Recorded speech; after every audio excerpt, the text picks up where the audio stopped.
In the name of Allah, the Beneficent, the Merciful, the one God to whom all praise is due, we're eternally grateful to Almighty God, Allah, the God that was written of in the Bible, that God that was to come and has come. He came to us in the person of Master Farad Muhammad, fulfilling Scripture, where God promised Abraham that one day his people was going to be taken out of their land into a strange land among some strange people. Well, black people and brown people and the red man know in America we live amongst some strange people. God said that these people will afflict us for 400 years. They would take our name, our language, and our culture. Is that right? But God now, not a prophet, God promised in your Bible. He said, even I will go after them. So in the book of Hebrews, in the 10th chapter, in the 5th verse, God said, this day hast thou prepared a body that I may enter for the purpose of the resurrection of the lost sheep.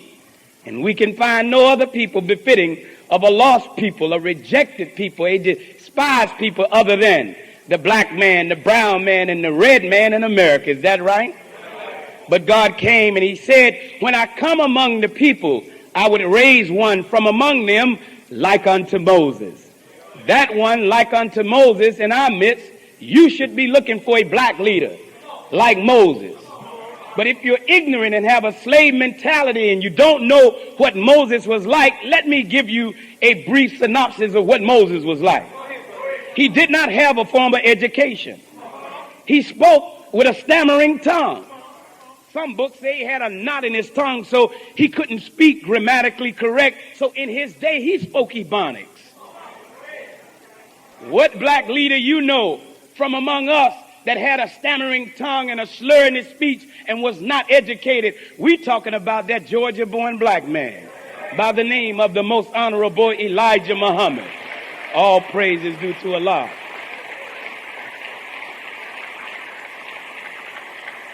If we are to raise one from among us like unto Moses, Moses, when he could not speak as good for the people as they would need, then God gave to Moses and Aaron. And God did not forsake the honorable Elijah Muhammad. He gave to him an Aaron. And this Aaron that he has right now, he is the baddest. He is the boldest. He's the most courageous. He is the best defense attorney, brother. You ain't got to call no Jew attorney when you get in trouble. Call Farrakhan. He's the baddest defense attorney that the black man and woman have in America. And all praise is due to Allah. So it is in their holy and righteous names that I greet you all today. In the greeting words of peace, Assalamu alaikum. How's everyone feeling? You sure? For those of you who don't know what Assalamu alaikum mean, it only means peace. And if you don't like peace, what's up? What's going on? Don't you tell me nothing.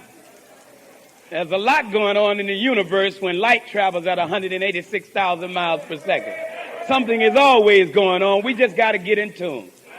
But brothers and sisters, I too, like many, I would like for you, in truth, I know you have gotten a nice bowl of bean soup. You've gotten your salad. Is that right? Now, I would like to just be a cool drink of water for you before we bring on our speaker today. But I would like for you, let's give a hand to Sister Minister Ava Muhammad for having, no, you can do better than that. Yeah, that's what I'm talking about. Give a hand to the black woman who's standing on the front lines for you. All praise is due to Allah. Thank you. All praise is due to Allah. Please join me and let's give a hand to the grand poobah of us all out here. This man is a cornerstone. He is Minister Emeritus, all of our daddies. I'm talking about Abdul Wazir Muhammad. Yeah. All praise is due to Allah. For those of you who don't know what emeritus mean, brother, he's our big baller, shot caller. He helps us. Thank you so much. And I would like, who else had anything to say? Is that it? Now, y'all gonna have to, my big brother, that ageless one. This brother assists me. I mean, man, he's the greatest friend a man can have. Because when you down, he's up. Now, Brother Charles, would you stand, please? Now, he looks to be 32, but he's about 70 years old. But he's awesome. Come on, help me give my friend, my brother, my assistant minister, Charles Muhammad, give him a round of applause. He's got 32 children, 58, I was just kidding. His wife said, you ought to stop, you know. Brother and sister, I don't know about you, but I'm happy to be living today in God's universe.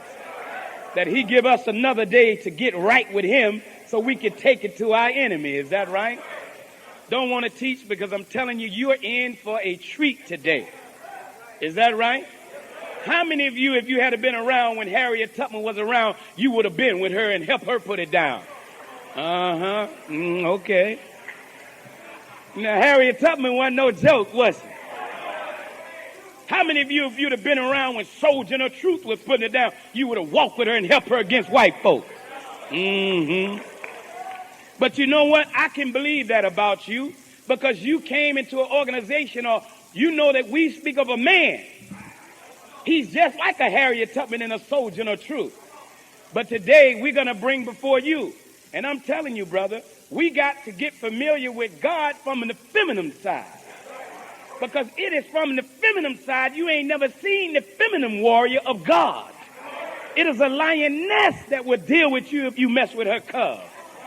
It is that kind of love coming from a woman that when she see what she loves in danger would run into flames to get you and I. Is that right? So we got to look, man. We can't think like the white man and his sexist view of his woman. Because if you are a warrior, she's a warrioress. Is that right? And you don't want to anger this black woman. I done told you, brothers, don't let them headpieces fool you. Those headpieces are weapons, brother. They'll pop them off, man. They got heels, man, that they'll stick in your eye. But I want to bring to you a sister who is a scholar. She's a soldier. I don't know of many brothers in truth. Brother, I'm not no punk to wisdom. I love wisdom. I don't care what vessel it comes through. As long as that vessel is pure. As long as that vessel is for real. And when you see this next speaker, her countenance will let you know she's pure. Her countenance will let you know she's for real. She was trained by our enemy in the area of defending. She's an attorney. She's the Nation of Islam national attorney. And every time the white man move on Brother Farrakhan, she moves on them in the courtroom. Is that right? All praise is due to Allah. Here's a sister that's a scholar, proficient in the word of Allah. When you read the study guides, this is the sister that Brother Farrakhan dictated them to. Is that right? And so when she comes out of the courtroom, she can come into the mosque and lead us in a weighty word. And I'm telling you, ain't nothing punk about it. You'll see for yourself. So you and I, no matter what the vessel, if a sister bring us truth, brother, we can follow a sister today. Is that right? Brother Farrakhan said, I'm going to put sisters over some mosque. Are you going to punk out and run?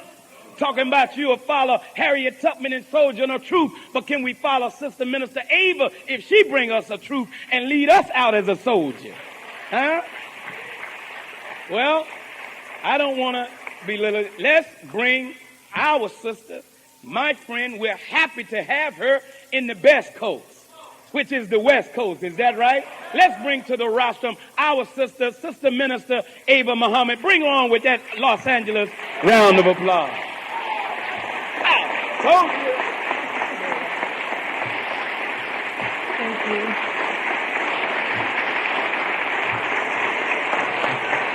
Thank you.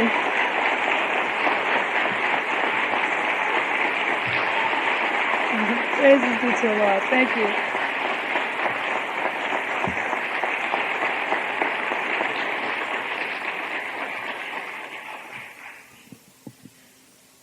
In the name of Allah, the Beneficent, the Merciful, I bear witness there is no God but Allah. who came in the person of Master Farad Muhammad, to whom all praise is forever due. We thank him for raising up in our midst our divine leader, teacher, and guide, the one who is the Messiah spoken of in the Bible, the Christ spoken of in the Bible, and I am referring to the Most Honorable Elijah Muhammad. And I am thankful to them both for giving us a leader, a teacher, a guide, a friend, and a living example of a free black man, Minister Louis Farrakhan. And in those names, I greet my beloved brothers and sisters in the words of peace in the original language of our fathers of Assalamu alaikum.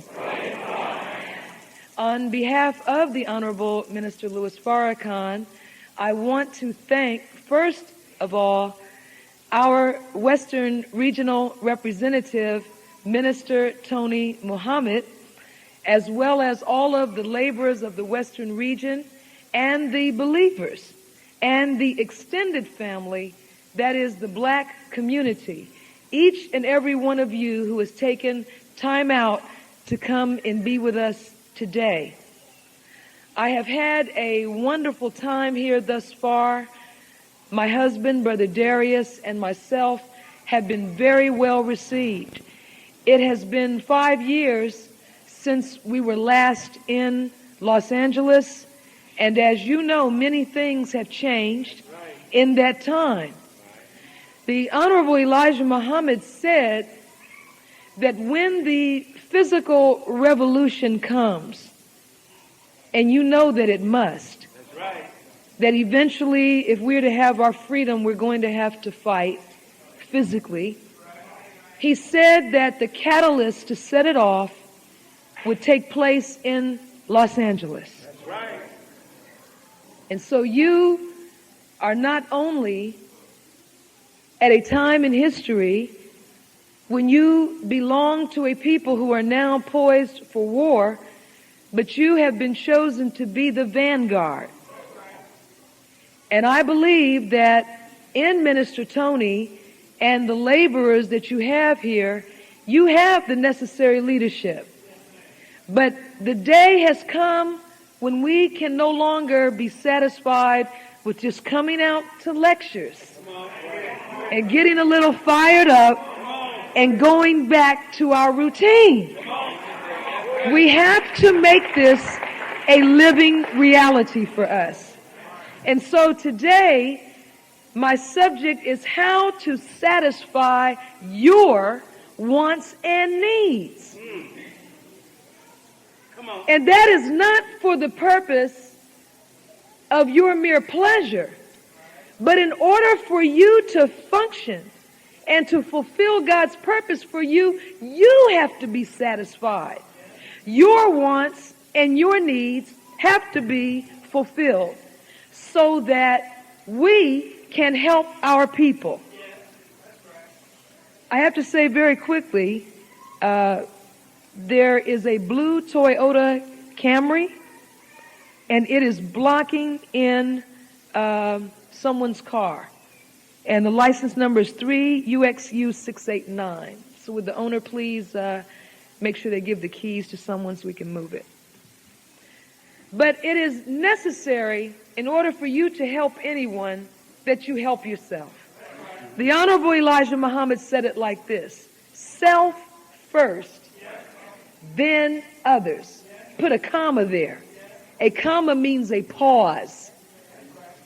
Help yourself first, then breathe a minute, then help others.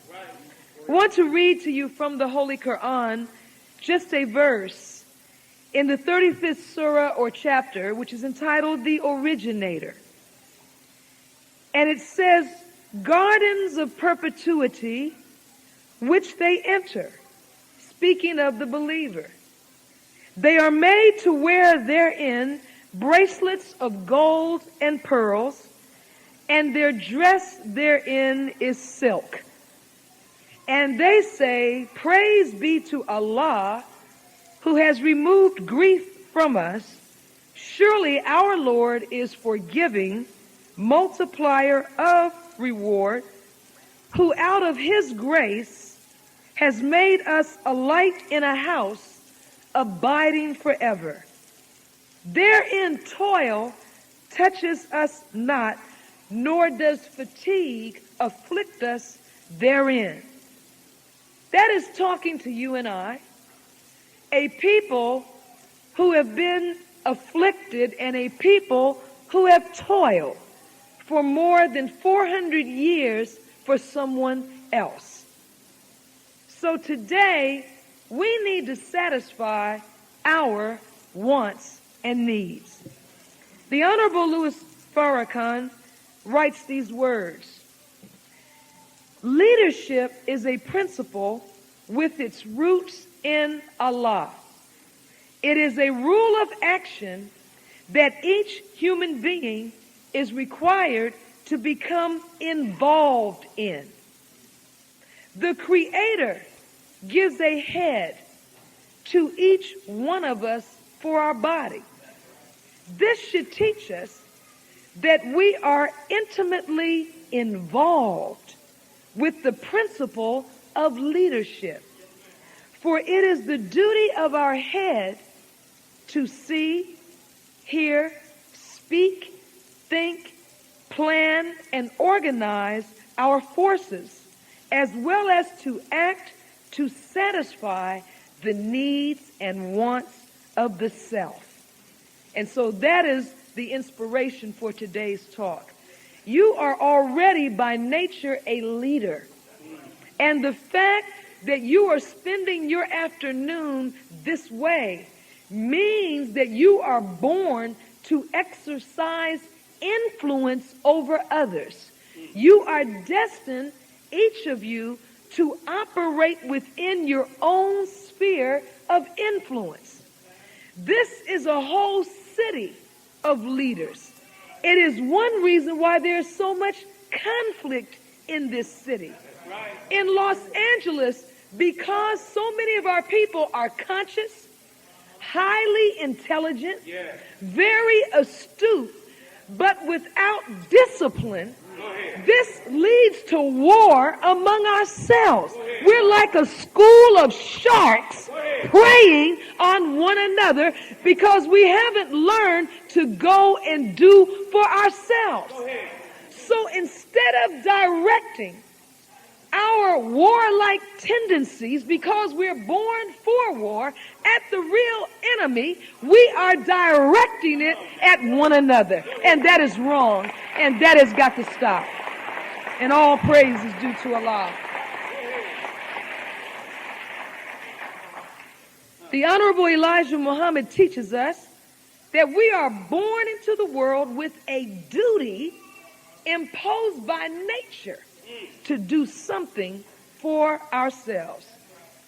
Now, I want to talk to you about a concept that behavioral scientists have studied and described. It's called tension resolution. Tension resolution. Now, when something is tense, you may say, my muscles are tense.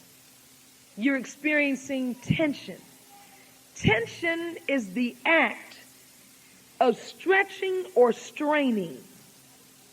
Tension is formed by the presence of two elements, two or more elements that are discrepant or working apart from each other. Now, mentally or emotionally, when we say we have tension, we're talking about intense, suppressed anxiety or excitement. Tension is a condition that requires resolution. Are you with me? Whenever there is tension, Allah has created the universe so that nature doesn't rest until that tension is resolved. The principle of tension resolution is illustrated in physics. Now, I have another lecture where I talk about jumbo jets. For example, my husband and I flew in on an L-1011 yesterday, a large plane. You may have been on a 747, a 767, a large jet. And I've often spoken of the fact that when this heavy machine, which weighs thousands of tons, goes to take off, it's actually fighting the force of gravity. It's actually defying natural law, which says it can't get up because it weighs too much. It's heavier than the air. But it gets up, and in order to get up, it has to achieve and sustain a certain speed. But I'm not going to talk about the speed today. I'm going to talk about something else. Because as I pursued the study of this, I found it's not just speed that gets that jet up off the ground. Because I thought on it and I said, well, wait a minute. It can't just be speed. Because the plane that we were in yesterday reached about 200 miles per hour, and it was up. But if you got in a good fast car and you went down that runway and you hit 200 miles an hour, the car is still not going to lift up off the ground and fly.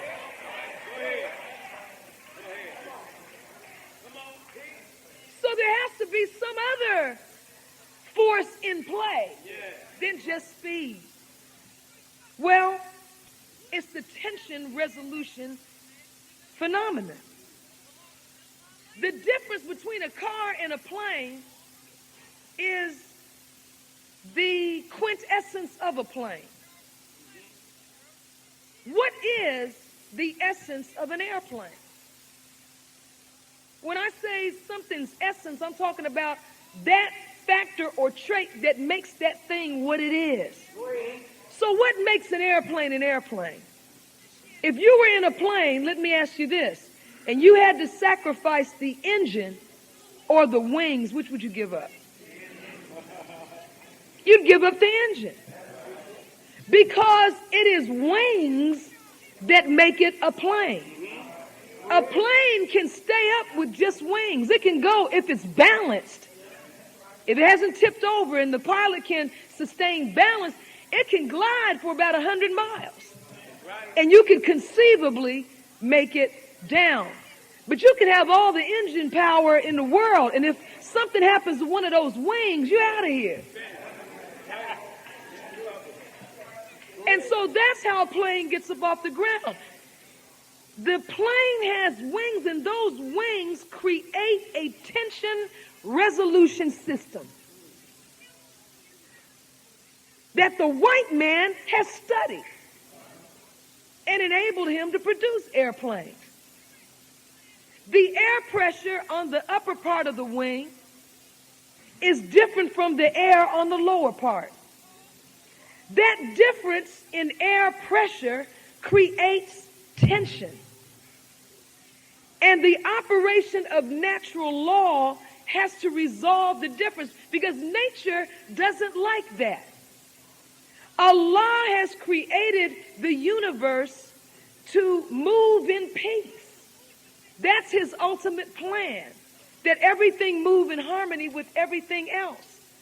But he has given man power and will to rule over nature. Now here is the Caucasian who is in fact your child. You're the mother and father. This is the baby. And the baby has studied nature and has figured out how to get up off the ground. You were flying machines in the air before white people even came on the planet. Now you and I can't go anywhere unless they take us. And the Bible speaks of this.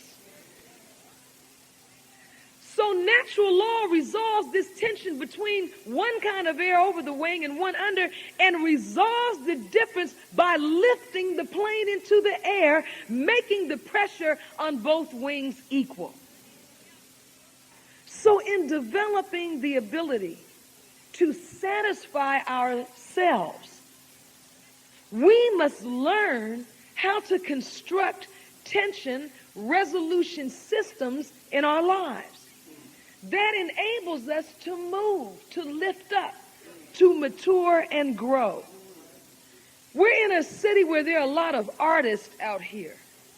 Musicians, filmmakers, actors, entertainers. Artists rely on tension resolution systems to create dynamic movement.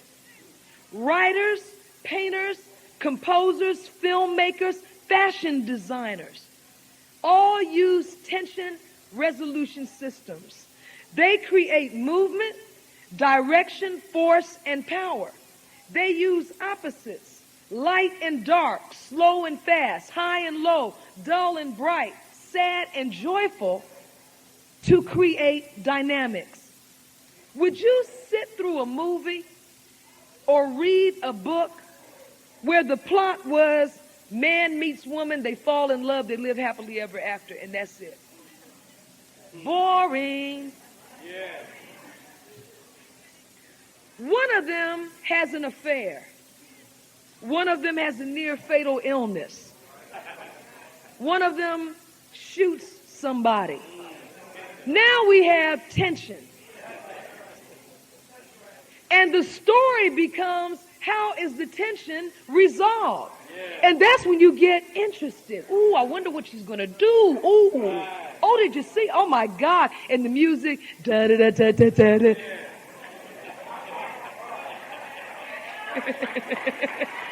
All praise is due to Allah.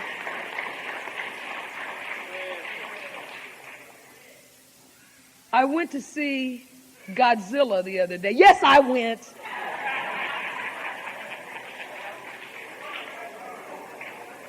I never held myself up as above these things.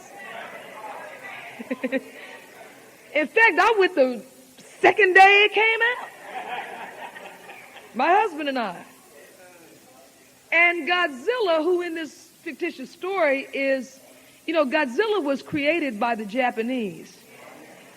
And to show you human drama and how everything comes out of a reality, Godzilla is the child of nuclear radiation. That's what produced him. And really, in truth, what Godzilla is, that's the Japanese image of America. See, that's how the Japanese vent. And they really got a little upset over America Americanizing Godzilla.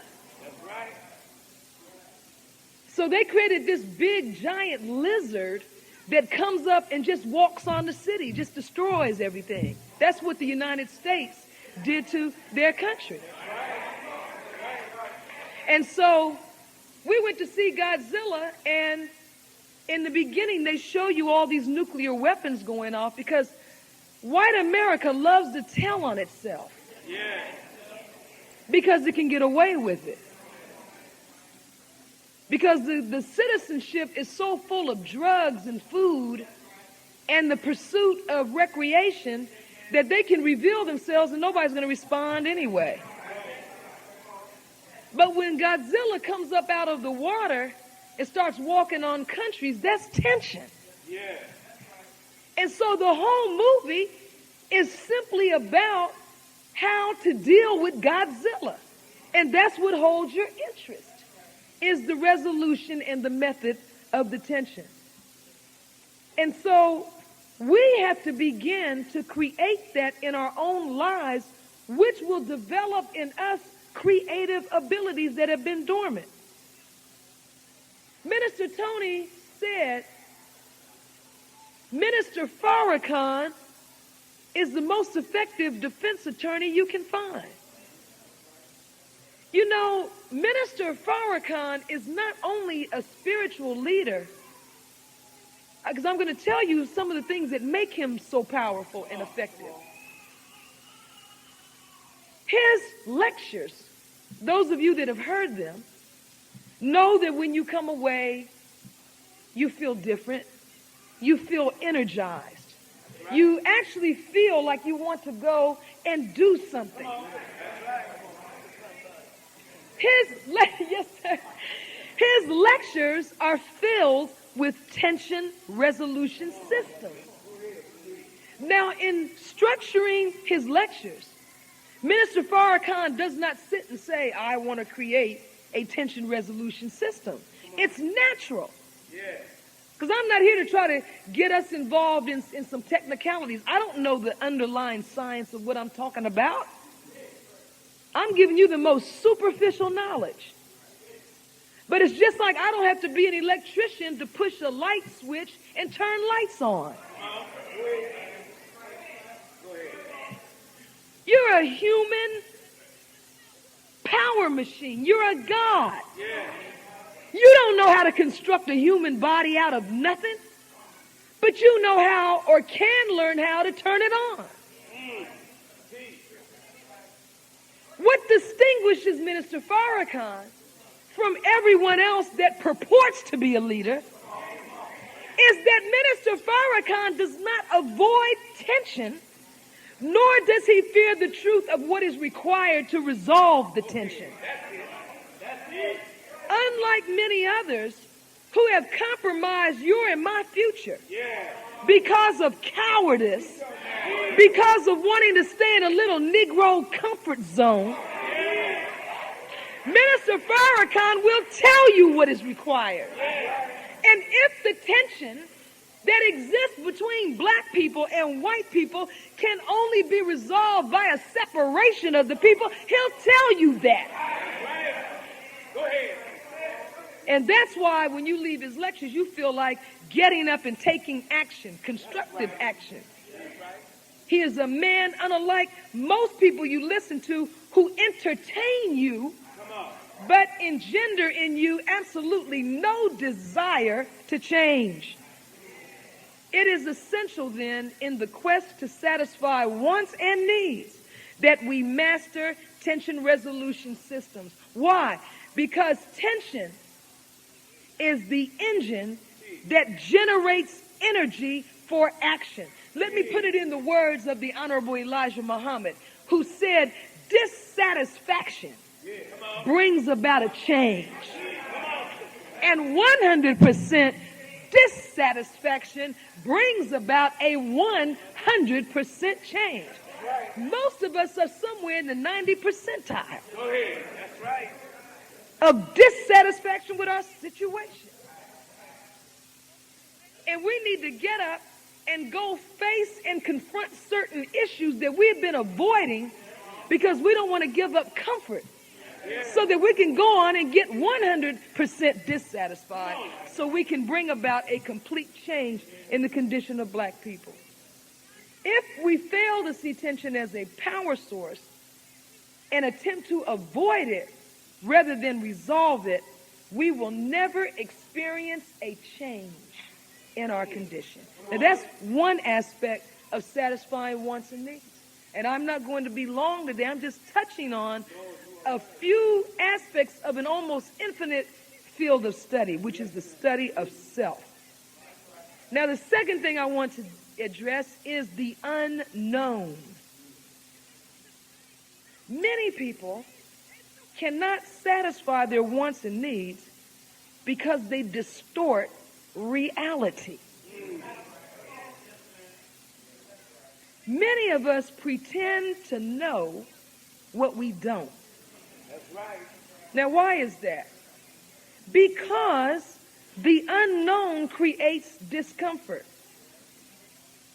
That is why people will go out and talk about the Nation of Islam knowing nothing about it.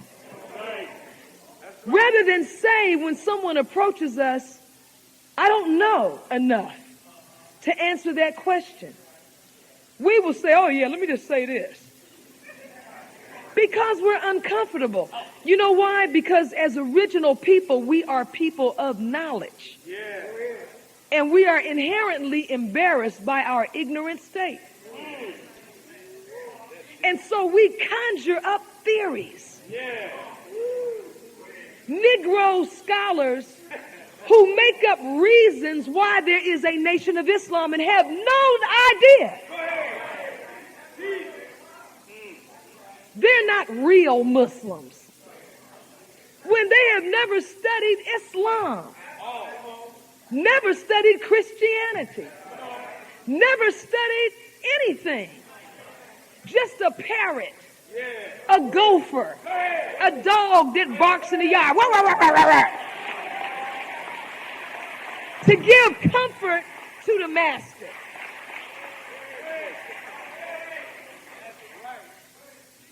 If we want to satisfy wants and needs, we had better accept the fact that every one of us is going to encounter situations where we don't know the answer. And that's where the person next to you becomes involved. We don't seek out one another's consultation and assistance. We want to be the first and only Negro. That's right. That's right. And we're the only people on earth that are like that. Every other people, white people, Asian people, name them. They all want to achieve together. So they don't have one white person that's got a nice car. They build communities, they build cities, they build states, they build whole nations. We're happy over the fact I'm the only one.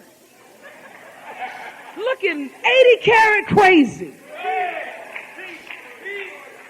Riding around in an impoverished community. In a new car with all kind of security alarm systems on a car.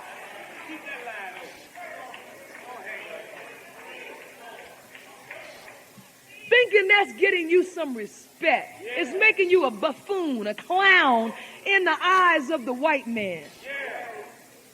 This is what O.J. Simpson found out.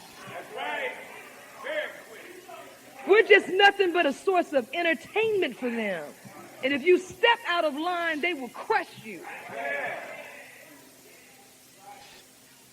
What will make them respect us is if they can drive all through South Central and everything looks good. Everybody's dressed. Everybody's clean. Everybody has a bad ride or whatever. Then they will respect us. See, our problem is we have been made as slaves to try to make everybody like us. The heck with being liked. We can like ourselves. We want to be respected. I don't care about you liking me. You respect me. Because I don't want to be your friend. I don't want to live next door to you. I don't want to marry your son.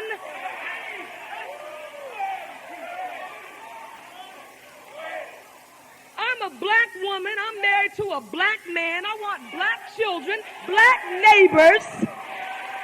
I want to do business with black people and have black friends and be entertained by black entertainers. And when I go to the hospital, I want a black doctor and a black nurse and a black orderly and a black man driving the ambulance. And when I go on vacation, I want to go to a black resort. I want to fly with a black airline. I want a black person flying the plane. I want to buy my clothes from black designers. I want to eat in black restaurants. I want to go to a black supermarket because I'm a black woman and I have a genetic preference for the company of my own kind. It ain't nothing wrong with that. I ain't mad at white people. I'm mad at us.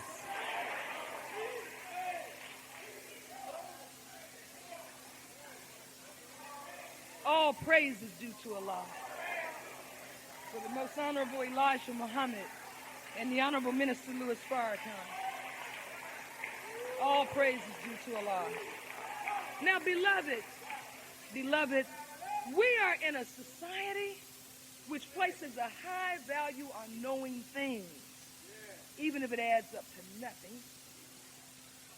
In our school system, you're rewarded for knowing. You're penalized for not knowing. So whether it's relevant or not, it's important to say, oh, I knew that. So people feel powerless when confronted with the unknown. So rather than expose ourselves so that we can find out and just say, I don't know, tell me, break it down, we pretend to have information.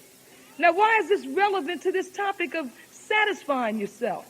Because when we pretend to know what we don't and won't go and study, we stand in our own way. We cannot learn anything because we miss opportunities to learn because we are pretending that we already know. And the more we refuse to admit that we don't know everything, the less we will know because our mind shuts down. So we have to learn, as Minister Farrakhan has said, we have to learn to be precise about reality. We have to develop the ability to discern and face what is real. If we use our intelligence, and all of us are highly intelligent, but if we use intelligence to cover ignorance rather than use intelligence to learn and overcome ignorance, we will become disconnected from reality, disconnected from life, and stop moving. And that's how we came to be in what the world calls a ghetto.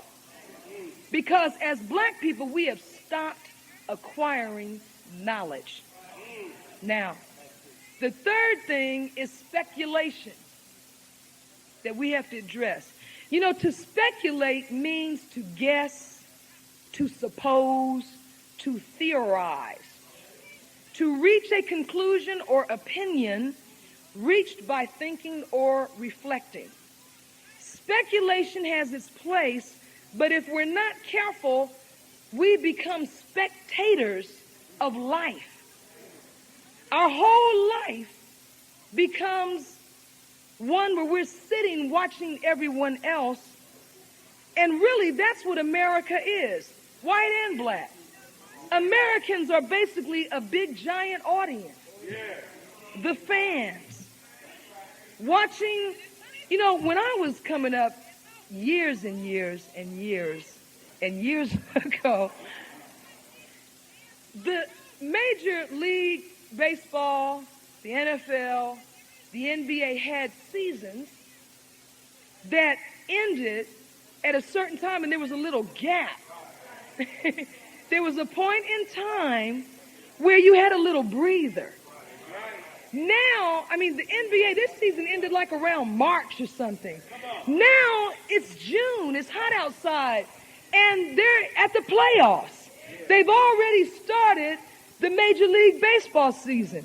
Before that ends, they will start the early season of the NFL. Constantly, an endless stream of sports. This book, the Holy Quran, to prove to you this book is for us, even though it was revealed 1,400 years ago, this book talks about a world filled with sport and play. Now, the Arabs in the desert, when this book was revealed, they weren't overcome with sport and play. It's talking about America. See, the Word of God is endless, it's infinite. And so we're observers, always watching television to see what's happening. Most of us have no more to do with what's happening than a TV reporter is involved with the day's events. Tom Brokaw, Peter Jennings, Katie Couric and company. These people report on war, murder, conflict. They give interpretations, but they have no substantive knowledge of what they're reporting on. They're just observers. They're just like they were in the Bible in the time of Jesus. They were called scribes then. Didn't know anything. Just wrote down what they saw and talked about it. And this is what we're a victim of in America with the media, scribes, modern day scribes. I remember recently there was a discussion of the O.J. Simpson matter, and Katie Couric was interviewing a woman, and this woman had done an interview, the infamous interview where O.J. picks up the bananas. and pretends he's nice. And see, this is what happens when you live in a white world and you find out that you're just a nigger. Then you snap and you lose your mind. Yeah. You know, he just needs to settle down and return to his roots. And as long as he's out there trying to be loved and liked, he's just gonna lose his mind. Yeah. Just leave those people alone. But they were discussing the interview, and the woman who interviewed him said that in the course of these days she spent with him, they went around the restaurant. And she made the statement, and I don't understand why he's being treated like this when he was found innocent. Katie Couric responded, he was not found innocent. He was acquitted. Now, I noticed in the wake of the trial, just as brother said, listen to words, something we don't pay attention to. Now, I was very dismayed and chagrined as I listened to the constant analysis of this case, to hear lawyers, to hear people like Katie Couric, who's not a lawyer, give legal opinions that are 100% wrong. And I hear people keep saying, people like Geraldo, who say OJ was not found innocent. They never said he was innocent. You know, in law, there is a rule of evidence. In law, it is called the presumption of innocence. Every man or woman charged with an offense is presumed innocent until proven guilty beyond a reasonable doubt. There's no such thing in the system of jurisprudence in America as being found innocent. You're always innocent unless someone can prove you're guilty. In fact, you walk in, you are draped with a cloak of innocence. And only competent evidence that is so overwhelming, it eliminates doubt as to your guilt beyond reason. Only that can remove that cloak. The presumption of innocence is so powerful, I've heard some attorneys call it the 13th juror. When the 12 jurors retire to deliberate, a 13th walks in with them, a shadow. That juror's name is Mr. Innocence. Just call me presumption. And he sits at the table. And when people start wavering and saying there was confusion and conflict, presumption stands up and says, well, then I remain. Because if there's conflict, if there's just as much evidence that the person could have done it as there is that they couldn't have done it, then that person must be acquitted. You cannot remove the cloak of innocence even if you can raise sufficient evidence to show a theory that they might have done it. Do you understand? And so to go around saying he never proved he was innocent is to change the law because a black man benefited from it.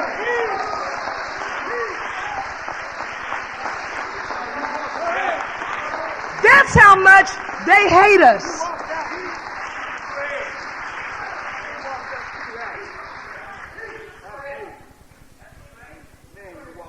These same reporters want to interpret Minister Farrakhan. He's an anti-Semitic hate killer. He's this and he's violent.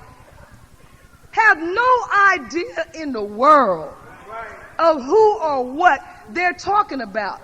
But we go around and say he's anti-Semitic. I heard it on TV. The next time somebody comes up to you because you came out and they ask you, why were you around those people? You know that Farrakhan is anti-Semitic. I'm going to give you a question. You ask him this question, it'll shut him up. Say he's anti-Semitic? Is that what you said?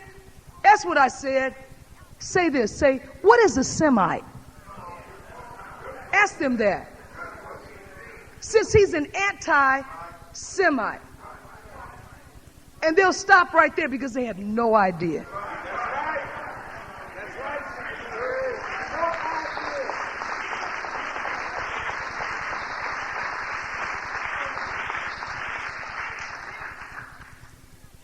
television has given the false impression that viewing is knowing.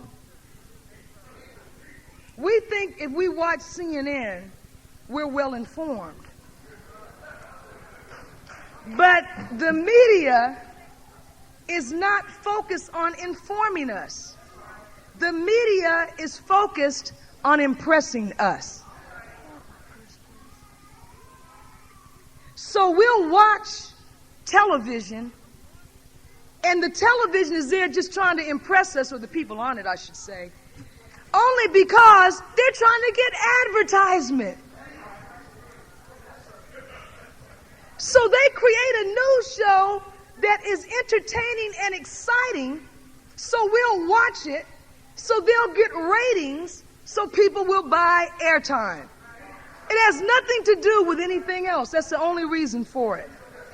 Now, as a consequence of being spectators, many of us watch our own lives like we watch television. There's a movie coming out with Jim Carrey as the star. I'm not a Jim Carrey follower, and I don't know the name of the movie, but I saw it in the trailers when I was at Godzilla.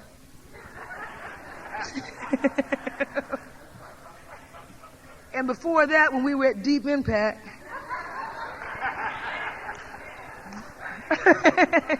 Thank you, Blue. And in the trailer, the core of this story is Jim Carrey plays a man whose whole life is a sitcom. And he doesn't know it. He's born in a world where a corporation owns him, and they create a whole false world. His wife, everything, his children, his family, it's all televised. And he's the star of the show. And every week they say, the Joe Smith Show, da-da-da-da-da, and he's the star, but he thinks he's living reality. Many of us are in that same situation. And you know, as black people, because, going back to the beginning, we don't know how to create tension resolution systems, and we don't know how to resolve conflict with one another because of these residual effects of slavery. And that's a whole nother lecture, a lecture I did called Growing into Oneness, which deals with why we can't get along. And our inability to get along has become the stuff of television. Our inability to get along is manipulated. Us and poor white people are now a whole new field of subject matter for people like Jerry Springer and the Ricky Lake Show. Now, a lot of you may say, you might look at it, some of you enjoy it, others are probably trying to get on.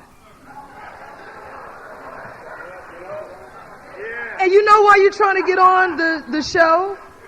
Beyond getting a free trip to New York? You want to be on television. We have watched television with such intensity for so long that we've jumped into it. That's right. Black people are on all the soap operas now. All the soap operas are becoming predominantly black. That's right. Because white people have graduated out of television. They're on other planets now. Most of them who have achieved anything don't even watch television. That's right. Or if they do, they watch it for a minimum number of hours. That's right. But some of us live in it. And as a result, because Minister Farrakhan says, you become like that which you submit to. Right. So if your brain is glued into a TV, then the few little hours you go away from the TV, you're still there mentally. You know, the brain cannot discern between fantasy and reality. If you watch television, your brain processes that as an experience. That's why there's so much violence in the country now. There's so much violence on television being processed by the minds of young children, they go out and do what they saw on television. That's right. Go ahead, Sister Minister. Some of us are a sitcom, and some of us are the lead role. Some of us are a walk-on. Some of us have no lines. Some of us live in a soap opera. Others live in game shows. Stood in line all night. I know you're trying to win that Powerball the other night. You know, let me just say this, and then I'm not going to spend much more time, take up much more time. I have to say this about that lottery. Did you see Hoodlum? I know you saw it. It was a good movie. That was serious. And they didn't tell the whole story, as they never do. They always water and dilute our history down. We won't make our own movies. Spend $2 billion a year going to the movie. $2 billion a year we spend, black people, buying tickets to the movie. But we can't make our own movie and get in our own theaters. But in this movie Hoodlum, they talked about Bumpy Johnson and the numbers game, because you know during the Depression, we developed what they call the numbers game. We originated that. It's creative thinking. And it wasn't the ripoff that they portrayed it to be, because it was a matter of what the messenger said, pooling resources. Now here we are in the Depression in Harlem, and you can put a few pennies or a nickel and put it on the numbers, and if you win, you could win $600 in the 1930s. And when the person would win, they would go out and buy groceries and feed the whole apartment building. What that did was keep the money in the community. We couldn't keep our money in banks downtown. And so people that benefited from it were people that lived right there in Harlem. And this was in the time of segregation, so we had businesses there. Right. And we began to flourish so much from this that white people couldn't take it. And for a while, we were able to fight them off, but eventually succumb. Now, I'm not here to support gambling. In fact, in the Holy Quran, we are prohibited by God from playing games of chance. Why doesn't he want you to play games of chance? Because you don't succeed as a result of skill. Games of chance don't develop skill. And he wants you to focus on character and skill building.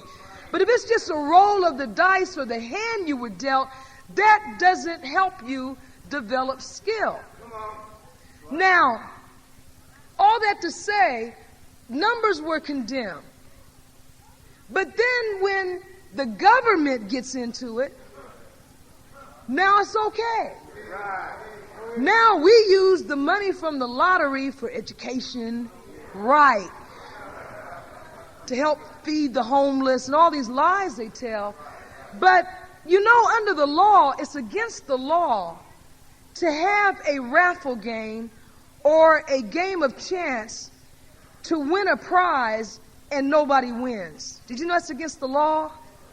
You can't have a contest that no one wins. For example, let's say your church wanted to have a raffle and the prize was 2 tickets to the Fiji Islands. And you charge $5 and 10,000 people buy a raffle ticket. You can't get up on the night of the drawing and say, well, we did the drawing and we have the winning number, but it doesn't belong to anyone. That's against the law. That's called a scam.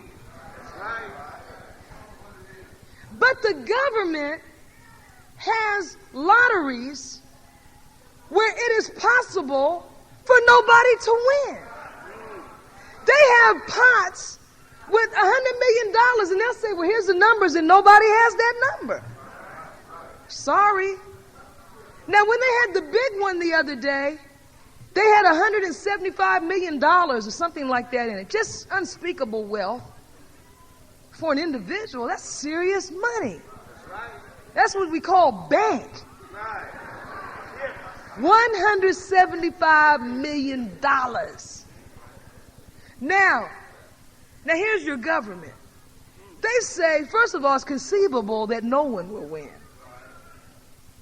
Yet we don't go and take the Attorney General to jail. She's always on the microphone talking about who she's going to indict. I want to make a citizen's arrest.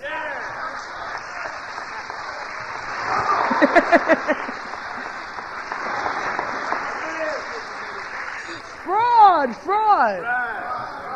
Because all this is just a big old fundraiser for the good old USA, which has spent all the tax money taking care of big wheels, and going to war and spending $1 billion. $47 billion was spent last year on spy equipment around the world. They were talking about how did India engage in nuclear testing, and we didn't know. And we spent $43 billion last year watching everybody.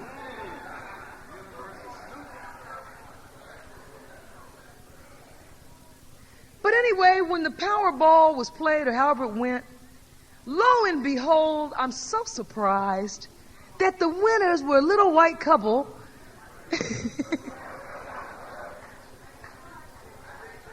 in some never before heard of town. Did you see Wag the Dog? You gotta go see Wag the Dog. It's about how the government fools the public, and it's very entertaining. Robert De Niro, Dustin Hoffman, all the good actors are in it. Serious movie. But in Wag the Dog, there was a president who was in a little trouble because he had a penchant for young girls. And in order to take the heat off the president, the government made up a war. I shouldn't say the government. A spin doctor on the president's staff got with a Hollywood producer and produced a war. I mean, how do you know that what you see on TV is what you see? How do you know when they say we're over here in Yugoslavia and this is going on? How do you know that's where they are? When they say live from Moscow, this is Mary Jones with CNN. How do you know she's in Moscow? Good question. How do you know this little Midwest couple in this little town we never heard of is even real?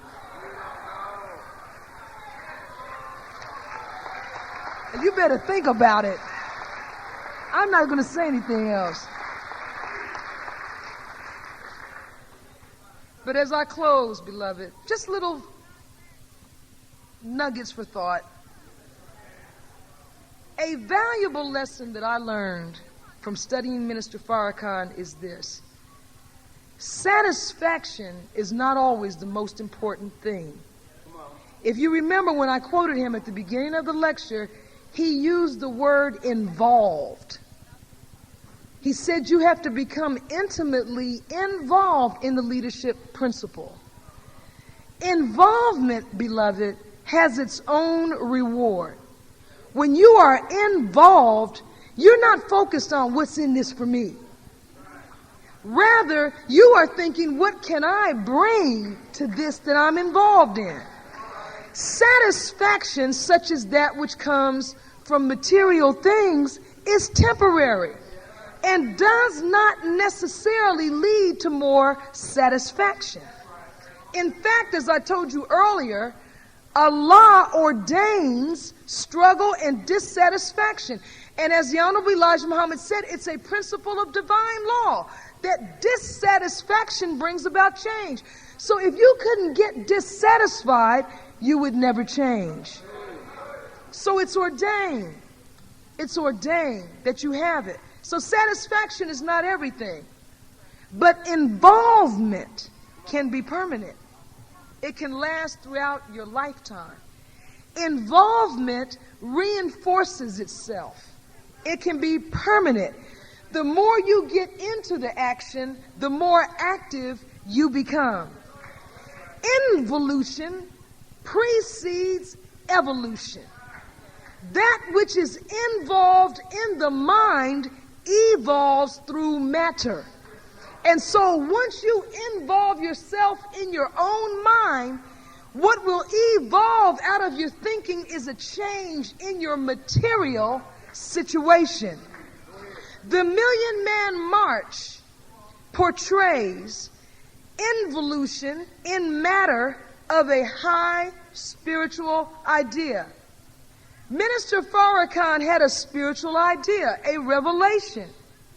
It attracted other ideas like it. Ideas being other people, men in this instance. And they greatly multiplied until they exceeded 1 million. Now, if you consider yourself to be at root an idea, you may be encased in flesh, but on a spiritual plane, what you really are is an idea. You're God's idea. You are Allah's idea. You are His image. You are a product of His image of Himself. He became involved in His own mind, and what evolved is you. So at root, you are God's idea. And once you see yourself as an idea, you connect with other ideas, also known as other people. And when you hook up and network with other people, when you do as the Honorable Elijah Muhammad has taught us, and this is what Minister Tony Muhammad and the Muslims are trying to do here in Los Angeles. And they're not doing this for themselves or for a little circle of people called registered Muslims. What they are doing is trying to show you that you can have whatever you want, but you've got to get up and do it for yourself. And so you have got to join with them. When I say join with them, I'm not talking about joining the organization. I'm talking about joining on to your own kind. Do you understand the principle of doing for yourself? I don't care about what you believe. That's fine. We have enough of a bond genetically and through our experience in slavery to build a nation. White people aren't all of the same religious persuasion. They argue day and night about theology, about psychology, sociology. Can we not have theological and sociological differences and yet come together and build a nation? All praise is due to Allah. All praise is due to Allah. Beloved, remember, just these 6 words, which Master Farad Muhammad said, covers the whole scope of his teachings. Accept your own and be yourself. May Allah bless all of us with the light of understanding, and may He bless you to take up your responsibility to yourself and your family. Assalamu alaikum.